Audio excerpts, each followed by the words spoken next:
की बुक का last topic है ना। और ये क्या है, एसी जनित्र। ठीक, तो प्रश्न आता है एसी जनित्र क्या है, इसका वर्णन निम्न बिंदुओं के आधार पर करिए। बिंदु भी दे देता है, जैसे नामांकित रेखा चित्र दे दिया, कार्यविधि सिद्धांत दे दिया और निर्गत निवेशी वक्र दे दिया, निर्गत वक्र दे दिया। वक्र भी लास्ट में हम बनाएंगे। प्रश्न को समझ में आ गया क्या क्या पूछ रहा है? चित्र पूछ रहा है, सिद्धांत और कार्यविधि पूछ रहा है, और लास्ट में क्या पूछ रहा है? वक्र। ठीक है। और यदि इसको छोटा पूछना चाहे तो सीधे लिख देगा एसी जनित्र का वर्णन करिए। तो सारा कुछ आपको करके आना है। जब भी आएगा ये 4 नंबर में ही आएगा, छोटा मोटा क्वेश्चन नहीं है, बड़े में ही आएगा। अब चित्र में देख लेते हैं। जो चित्र यहाँ पर बना है, देखो ये चुंबक है NS, इसके बीच में एक ये कुंडली को दर्शाया गया है, इसका नाम क्या है? ABCD। मैं यहाँ भी लिख दिया। NS क्या है? एक स्थायी चुंबक है, और ABCD क्या है? आर्मेचर है। और आर्मेचर में बताया कि तांबे की तार के कुंडली बना लो और इसके रोटर में फिट कर दो, जिसके सहारे हम उसको क्या करें? घुमा सके। वो क्या कहलाएगा? उसका आर्मेचर कहलाएगा। तो आर्मेचर का नाम इसमें क्या दे दिए हैं? ABCD। इसको 2 चित्र नहीं समझना है, 2 स्थितियां समझना है। जैसे मैं एक बार ऐसे खड़ा हो गया और एक बार ऐसे खड़ा हो गया, तो मेरे 2 चित्र हो गए। मैं तो अकेला हूं, पर मेरे चित्र क्या हो गए? 2, एक सामने से हो गया, एक पीछे से हो गया। ऐसे ही यहां पर देखो, ये घूम गया, ये बीच वाला भाग क्या हो गया? घूम गया। तो देखो यहां जब घूम जाएगा तो यहां पर उल्टा घूमेगा, तो थोड़ा नाम सही कर लेना। यहां पर DCBA हो जाएगा, है ना। माने देखो जब घूमेगा तो D कहां आ जाएगा? इधर।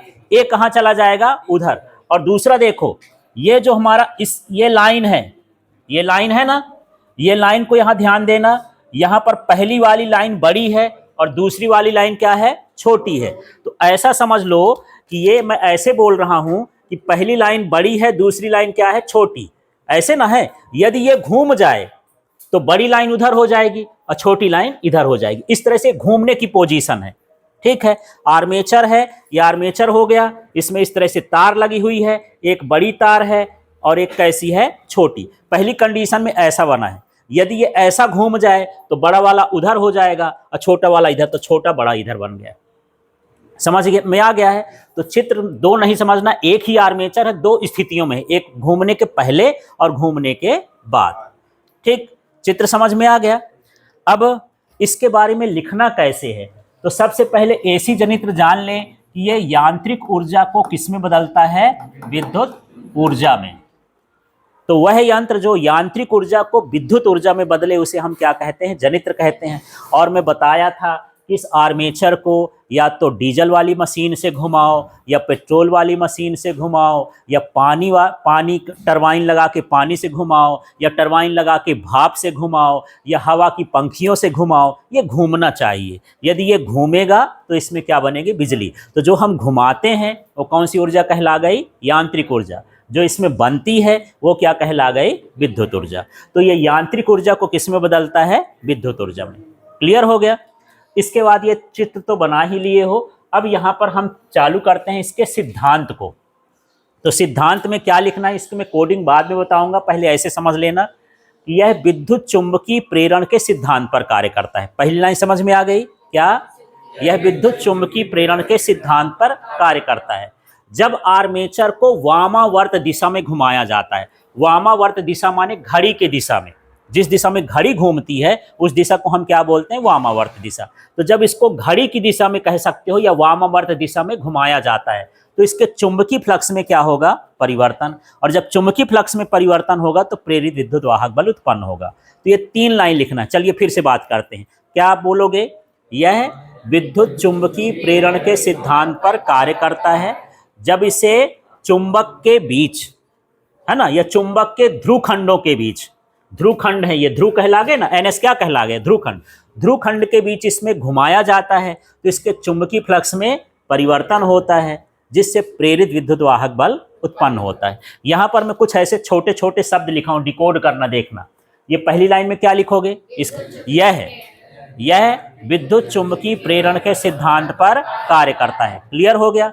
फिर देखो, जब, फिर आ का मतलब आर्मेचर को चुंबक के ध्रुव खंडों के बीच वामावर्त दिशा में घुमाया जाता है, तो यह चुंबकीय फ्लक्स, इसका हिंदी लिखना, संकेत मत बना देना, है ना। अब फाई का मतलब क्या हो गया, चुंबकीय, और फ्लक्स माने, और डेल्टा का मतलब परिवर्तन। चुंबकीय फ्लक्स में परिवर्तन होता है तो प्रेरित विद्युत वाहक बल उत्पन्न होता है। बस इतनी लाइन लिखना है, ठीक है। फिर एक लाइन छोड़ देना, एक लाइन का गैप कर देना। अब इसमें चल जाते हैं, तो देखिए प्रथम अर्धचक्र में, प्रथम अर्धचक्र का मतलब ये है कि जब ये आर्मेचर है, जब एक आधा चक्र पूरा कर ले, ये है ना। अभी देखो यहाँ पर ये कुछ डायरी में नाम लिखा है, यदि आधा चक्र किया तो ये पीछे का भाग आ गया, जब ये और घूम जाएगा तो ये फिर सामने आ गया, माने ये क्या हो गया, पूरा चक्कर कहला गया, एक चक्कर कहला गया। तो अभी यहाँ तक घूमे, माने ये शुरू है, ऐसे घूम जाए तो कौन सा चक्र कहला गया, अर्धचक्र कहला गया, ठीक है। तो यही है कि यहाँ पर देख लो, प्रथम लिखा तो समझ लेना, प्रथम अर्धचक्र में फ्लेमिंग के दाएं हाथ के नियमानुसार, देखो आप फ्लेमिंग के दो नियम पढ़े थे, एक बाएं हाथ का और एक दाएं हाथ का। बाएं से शुरू में शब्द क्या आता, बा, माने वो बल की दिशा ज्ञात की जाती है। यहां हम क्या बना रहे हैं, धारा, तो धारा की दिशा ज्ञात करने के लिए हम किसका उपयोग करते हैं, दाएं। तो कंफ्यूज ना होना कि बाएं लिखना है कि दाएं, बाएं तो होबे ना करेगा क्योंकि बल तो निकाल नहीं रहे हो, क्या होगा, दाएं हाथ। तो यहां पर क्या लिखेंगे, फ्लेमिंग के दाएं हाथ के नियमानुसार प्रथम चक्र में धारा की दिशा ए बी सी डी, यहां से देखते जाओ, तीर बना है, यहां से चालू करना है। कौन से चक्र में, प्रथम चक्र में फ्लेमिंग के दाएं हाथ के नियमानुसार प्रेरित धारा की दिशा, किसकी दिशा, प्रेरित धारा की दिशा। यहां से देखना ए बी सी डी होती है ना, कामा नहीं करना है। ए से कहां गई बी, बी से कहां गई सी, सी से कहां गई डी, और डी से आने के बाद कहां पर पहुंची, देख लो इसमें, यहां तक आई और यहां पहुंची, और इससे कनेक्शन किसके साथ है, S1 के साथ। तो कहां तक पहुंचती है, नहीं पहले कहां तक पहुंची, S1 तक। अब S1 का संपर्क किससे है, B1 से, तो धारा B1 से कहां तक जाती है, B2 की ओर जाती है। चित्र को देख के आपको बोलना है, ठीक है। तो चलिए यहीं से चित्र को देखते हैं, इसका नाम लो, जब माने आर में प्रथम अर्धचक्र में, प्रथम अर्धचक्र में फ्लेमिंग के दाएं हाथ के नियमानुसार प्रेरित धारा की दिशा ABCD होती है, जो सर्पी वाला है S1 तक पहुंचती है। चूंकि S1 का संपर्क B1 से होता है तो धारा B1 से B2 की ओर प्रवाहित होती है, ठीक है। अब यहां चलते हैं द्वितीय अर्धचक्र में। द्वितीय अर्धचक्र में ये बोल देना, फ्लेमिंग का दाएं हाथ नहीं बोलना क्योंकि उसी के साथ लिख रहे हैं, मतलब वही मतलब है ना। तो यहां सीधे लिख देना है द्वितीय अर्धचक्र में प्रेरित धारा की दिशा। अब देखो इसमें DCBA होती है, जो देखो ये तार है ना, ये लाल वाली तार कहां तक आई, S2 तक आ गई। ये मत सोचना कि इसमें टच है सर, इसमें करंट ना आएगा। करंट जैसे यहां पर तार लगी है, इसमें करंट आ रहा है, इसके ऊपर प्लास्टिक लगी है तो करंट ना आएगा। ये यहां पर छिली रहती, यहां पर पूरी तरफ क्या रहेगा, इंसुलेटेड रहेगा, प्लास्टिक लगी रहेगी। जहां ये टच है वहीं करंट आएगा, ठीक है। तो यहां पर ये कहां तक आ गई, S2 तक। S2 का संपर्क क्या है, B2 से है, तो ये B2 से धारा कहां की ओर जाएगी, B1। दिशा बदली, इसमें देखो B1 से कहां जा रही थी, B2, इसमें कहां जा रही है, B2 से B1 जा रही है। इस तरह से इसमें धारा होती है। अब हमको ये भी बताना है कि कब इसका मान अधिक होता है, कब इसका मान कम होता है। तो अभी मैं जब आपको वीडियो दिखा रहा था तो कब उसका मान अधिक था, कब उसका मान शून्य था। जब लंबवत थी तो धारा का मान शून्य था, और जब समांतर था तो धारा का मान क्या था, अधिक था। और इसका द्वितीय चक्र में दिशा भी क्या होती है, बदल जाती है। जैसे पहले चक्र में B1 से B2 की ओर बह रही थी, दूसरे चक्र में B2 से कहां की ओर, हाँ। तो लास्ट में लिख देंगे कि जब चुंबक का तल लंबवत होता है तो प्रेरित धारा का मान शून्य होता है, और जब इसका तल समांतर होता है तो प्रेरित धारा का मान अधिकतम होता है। अब सुनो, इसमें आपको 3 पैराग्राफ बनाना है। कितने पैराग्राफ, 3। अब दोबारा से रिपीट करता हूं। पहला पैराग्राफ क्या लिखोगे, क्या, जब यह क्या है, विद्युत चुंबकीय प्रेरण के सिद्धांत पर कार्य करता है।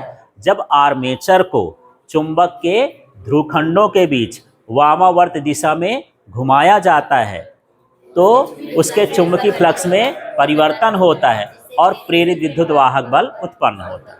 ये थोड़ा सा लिख करके एक लाइन छोड़ देना है।